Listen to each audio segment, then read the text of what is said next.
Not just a sponsor of your team, but also a fan. Phones you want, service you deserve. Prairie Mobile, your SaskTel authorized dealer.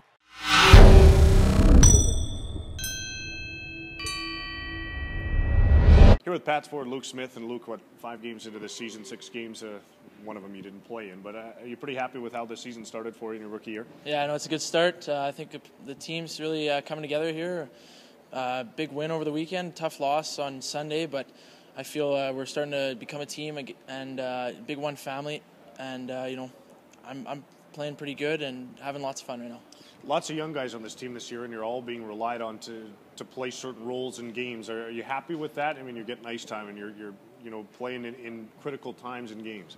Yeah, I know for sure. I'm really happy with the ice time I've been getting. John's been real kind about that, and he's been pushing us to be out there and being our best. And we're ended up playing more minutes than last year the rookies did, and that's something that I can always be thankful for. You guys have picked up 7 of 8 points in your last 4 games. Are you feeling pretty confident here early on? Yeah, no, we're looking really strong. I think we're going to have a good season, and it's going to be a good time to develop here. The Kootenay Ice and then the Tri-City Americans this weekend. 2 more big home games before you head out on the road next week. It'd be nice to come away with 4 more, wouldn't it? Yeah, 4 more points would be good, yeah. All right, Luke, thanks for this.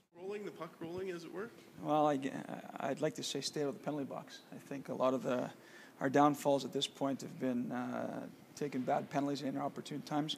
We're fortunate right now that we're getting some breaks offensively, and we're getting some consistent efforts right throughout the lineup to come out with some points every night. So we cut back on a few of those mistakes, and hopefully we can continue the points. What's impressed you the most here through the first few weeks? Well, our youth. I mean, there's no question. And I think we look at our lineup, we got 2 16-year-olds, 8 17-year-olds, a couple 18-year-olds. That's a young group. Everybody's getting a good chance to play. They're getting, they're making mistakes, but they're having a good opportunity to get back in and have some success. So that helps with confidence. And when you look at the successful teams in this league, you build from within. These young kids are getting an opportunity. Hopefully they can develop and keep the ball rolling.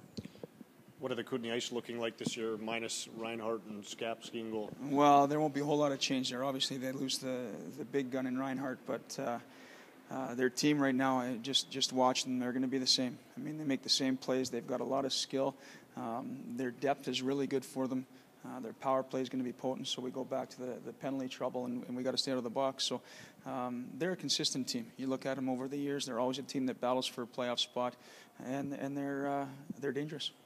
What did the week off provide for you guys?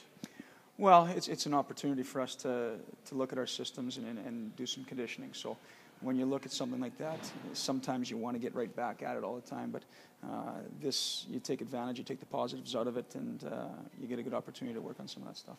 How much do you guys look ahead to the big trip when aggravation comes in here? Well, we don't. I mean, as a coaching staff, we're always watching the opposition teams play and scouting and breaking some of their system stuff down. But our focus right now is on the Kootenay Ice tomorrow night. What do you say to a player like Morgan Klimchuk comes back and just the disappointment of getting injured and not being an NHL team? What kind of motivation, what kind of message do you send for him? It's out of his control. I mean, that's something that it's decided from the higher ups. As far as the injury, there's nothing he can do about that. So it's a matter of coming back and doing everything he can daily to get back into the lineup and have some success at that first. Will that come sooner rather than later, do you think, for him? Well, we'll look at it. I mean, right now we'll look at it and assess it day to day. He's going to skate with the team here today. Probably won't touch the puck that much, but going into next week, we hope to see some strides where we can get him to the lineup next weekend.